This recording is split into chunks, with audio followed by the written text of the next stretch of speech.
Thank you, Daniela. Time now for the headliner presented by Miller Lite. And it gives me great pleasure to welcome in Ray Doswell. He is the Vice President of Curatorial Services at the Negro Leagues Baseball Museum. Ray, thanks for joining us. Really appreciate it. Looking forward to this conversation.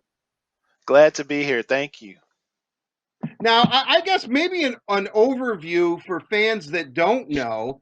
What can you tell us about the Negro Leagues Baseball Museum? I know it's located in Kansas City, but from what I've read about it, it's just not the history of the Negro Leagues. This is a pretty heavy museum. There's a lot of lessons to be learned at this museum.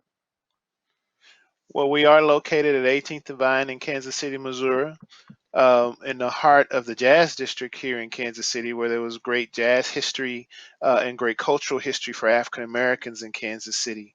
Uh, Baseball plays an important role in African American history, and we tell a national and international story of baseball from the late 1800s through the 1960s. So that chronicles African Americans moving across the country after slavery, after the Reconstruction period, in a period that historians call the Great Migration, to many of our urban centers across the South, but mostly in the Midwest and places like Kansas City and like Detroit, where folks were looking for jobs, looking for opportunities, and building community. And part of building that community was to have baseball teams, many of them semi-professional and professional baseball teams, which formed themselves into leagues that we call the Negro Leagues. And this year, 2020 marks the 100th anniversary of the founding of the Negro National League, the most successful, one of the most successful black enterprises in American history. Well, with that said, I know that it is the 100-year celebration. The Tigers this weekend against the Cleveland Indians will pay tribute and wear the old Detroit Stars uniform. Uniform. I got to go on record right now, Ray. I love that freaking uniform. I think it's beautiful. But with that said, what about this 100-year celebration, and how has COVID-19 impact what was going to be a huge celebration? How have you had to temper that down? Well, we had a celebration planned beginning in February, and we had a wonderful opportunity to have the Commissioner of Baseball here in the building where the Negro Leagues was founded, the old Paseo YMCA, which is not far from our museum. And we had a wonderful celebration with the Commissioner, as well as partnership with Major League Baseball Players Association to kick off the anniversary. The official anniversary was February 13th. And we also had an art exhibit that we had here through the pandemic and through the summer once we were able to reopen. But we have big plans for other things coming up in relationship to events and educational programs. And unfortunately, the pandemic put all of those aside. However, Major League Baseball is still going to mark the occasion this year. All teams were to wear a special patch emblematic of the anniversary. That was going to happen in late June, but now that has been moved to August 16th. And it's going to still be a great way to honor Negro Leagues history. We've been doing other things in the interim. We pivoted from the June event to a national event where folks were able to join by social media called Tipping Your Cap. And many great fans of the sport, as well as celebrities and notables, were able to do a symbolic tip of the cap in honor of the 100th anniversary. And that has included stars from other sports like basketball and football, as well as many of our current baseball stars and four of the former presidents of the United States.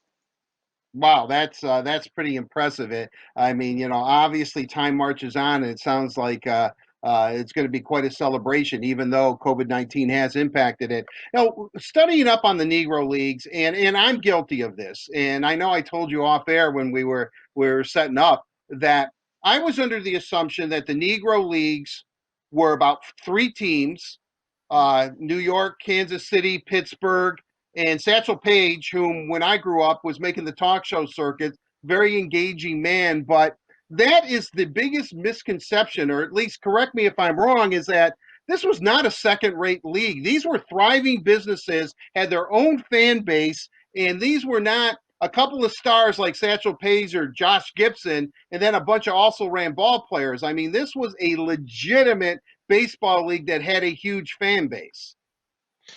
You're correct, and your assumptions are common among folks because all they've heard of were a handful of teams and a handful of cities with a handful of star players that get a lot of attention. But between 1920 and 1955, the museum recognizes about 30 different communities and over 70 different teams, not all existing at one time, but they were organized between 6 and 8 different leagues, kind of ebbing and flowing with the times, with the economic times of the country. But again, in a lot of the urban centers that we mentioned Kansas City and Detroit, but Chicago, Atlanta, New York, Philadelphia, Baltimore, Washington, D.C., all these places had large urban centers, and baseball was all a part of that. And yes, these teams were of major league caliber. And not only that, they traveled across the country to play in their league sanctioned games over those years. They also were able to travel to places like Southern California, into Mexico, into the Caribbean, as well as, and sometimes into Japan to play exhibition games. This was big business. These teams, some of them owned their own stadiums. Many of them rented stadiums from major league teams. I know that was the case in Detroit. They played at the old stadiums there, as well as in Hamtramck as well. They had agreements with teams like the Tigers to play those games there. So it was an economic engine for some folks in the community, as well as for Major League Baseball. They made money off of these black teams. Think about a team like the New York Yankees, for example. The New York Yankees. Not only, of course, had Yankee Stadium, which they rented to black baseball teams, sometimes four-team doubleheaders on Sundays to black Wow. teams in New York. They owned the Newark Eagles minor league team, of which the Newark Bears minor league team and the stadium, and the Newark Eagles, which was the black team, rented that stadium. They owned the Kansas City Blues, which was the white minor league team here in Kansas City, and they rented their stadium to the Kansas City Monarchs. So the Yankees are making money off Yankee Stadium. They're making money in Newark. They're making money in Kansas City. And so there's not a real urgency to integrate when you're making money off of segregation in that way. But ultimately, their talent and their fortitude and their success really push Major League Baseball to think seriously about integrating. Well, what's interesting about that. And I want to get into the Detroit Stars here a little bit in their history, but I wanted to. I was going to ask you this anyway. But Jackie Robinson breaking the color barrier. Um, I'm not going to say it's bittersweet because it's progress and it should have been done, long before that. Yet that was kind of the beginning of the end for the Negro Leagues because everybody then obviously wanted to play Major League Baseball if you were good enough. If you were good enough. Yet Major League Baseball was not in a big hurry to integrate, at least initially. And that had a lot to do both with business, but also with just the really skewed social mores we had at the time when it comes to Mm-hmm. talking about integration. Robinson does play here in Kansas City in 1945 with the Monarchs, where he is discovered, if you will, uh, to be an infielder. And he was a great athlete. Baseball may have been his worst sport. He was really good at basketball. He was great at football. He was great at a lot of different things, track and field especially. And so he fell into baseball, so to speak, although he had played in college and got an opportunity to play professionally. And once he signed with the Brooklyn Dodgers and with the minor league year in 46 and then in 47 making his debut, there were four other players in that year in 47, all former Negro Leaguers who were able to help integrate baseball. But it takes between 1947 and those five total players to 1959 before every major team has a black or Afro Latino star on their rosters. So a 12-year period. Robinson only plays 10 of those years. Integration, in essence, is still a relatively slow process. But think about the players that come through in that time. After Robinson, there's Larry Doby, Hall of Famer, Henry Aaron, Hall of Famer, Mm-hmm. Satchel Paige, Hall of Famer, um, and ultimately the great Latin players as well, players like Manny Minoso, and eventually you get to Roberto Clemente and many other players. Um, and it's it it was a slow process. It was a for some reason a painstaking process, because for some communities it was just hard for them to accept having African American players to play baseball. But baseball, in many respects, was a great equalizer. Everyone enjoyed baseball. Black fans enjoyed rooting for the Tigers, and they enjoyed rooting for the Red Sox and these other teams.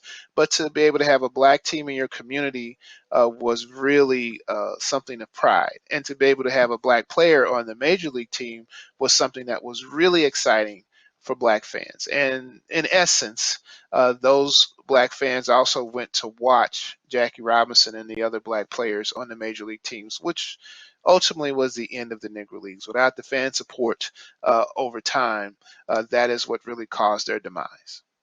My favorite players were like Willie Horton, Willie the Wonder, and Gates Brown. And I think back, if it were even like 10 years earlier, they wouldn't have been a Tiger, or it would have been much more difficult for him. And Willie's from Detroit.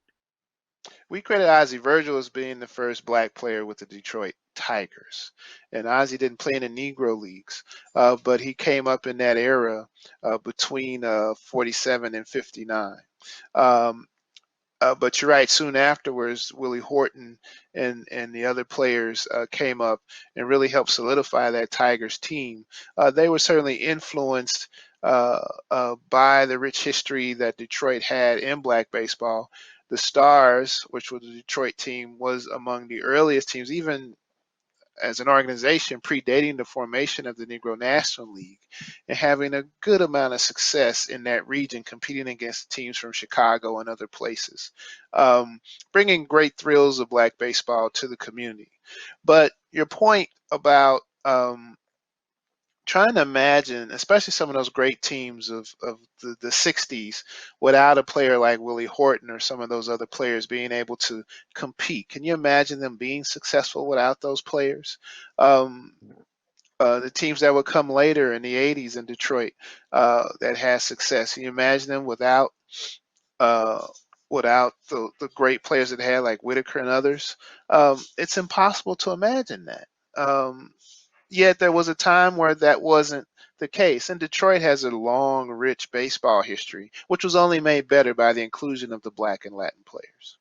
I really want to talk a little bit about the Detroit Stars because I'm embarrassed to say this, but growing up, I never heard of the Detroit Stars. I had no idea that Detroit had a black baseball team. Not only that, when the Stars disbanded in 33, they were around from 1919 to 1933. In 1932, the East West League, Detroit had another team called the Detroit Wolves for only a year that I was completely, utterly didn't know. But the Stars were a thriving team and very successful. And I do know their best player was, of course, Hall of Famer Turkey Stearns. So the Stars, in their own right, were a legitimate and very good baseball team when they played and represented the Motor City.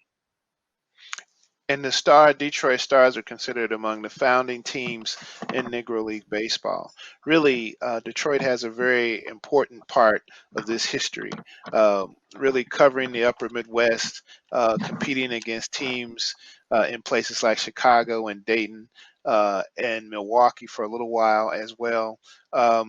The great Turkey Stearns, Norman Turkey Stearns, was one of the premier hitters in black baseball and is recognized as such by his contemporaries. Um, Detroit baseball fans hopefully will become more aware of the Stars and the rich part that they play in African American baseball history, which of course contributes to the main stories of Major League Baseball history as well. So Detroit can boast a rich legacy. Ray, to finally wrap it up, and this is probably a difficult question here, but the presence of the Negro Leagues, how do you think it's felt in Major League Baseball today? The legacy that this league has on the impact of MLB today. That's a great question, and I think um, we're starting to see that resonance, especially this year, and not just because of the pandemic, but of course because of all the social unrest we've seen in the country. Um, we have here at the museum experienced a great deal in resurgence and interest in the history, partly because of the anniversary, but magnified by the things that are happening. I mean, we're still dealing with issues that we dealt with 100 years ago and more recently 50 years ago with the civil rights movement. And folks are turning to us and understanding the sports history as a way of understanding African American history and how it has progressed. We're happy to play that role for the country. We're happy to play that role for baseball and baseball fans to get a perspective on what these men and women went through just to be able to play the game and the obstacles that they went through. I think folks who don't know the history are surprised to learn the history. And then, of course, they know a little bit about civil rights and things like that, but just putting it in perspective of something that's familiar to them, baseball and sports, is a great entree to talking about some really difficult subjects. And here you come to the museum, and you're right, this is a triumphant story. It is something that people could come in, feel good about, and take great lessons from. But not, and I think at times we could be guilty of over romanticizing that with sport. But at the same time, you come in, you'll see some uncomfortable things and learn about some uncomfortable stories and situations that happen. But those stories were real, and even though they may have seemed to have happened a long time ago, they're resonating again today. So we're happy to help be a way of on ramping to these difficult topics that we're dealing with today. I think the players recognize that in baseball, even more so today.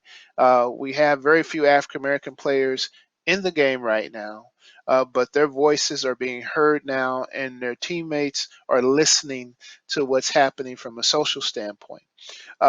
And that helps make the connection both for players and fans. We're happy to again to serve that role and be a part of that. I've been very proud of the fact that many, especially African American players, but all baseball players, tend to come to visit when they can. In the last year, when their teams are in town, they come to learn about the history. The Baseball Players Association has made a very important point to reach out to us to make sure that players can connect to this history, and MLB itself has reached out as a partner to help support that. So we're here.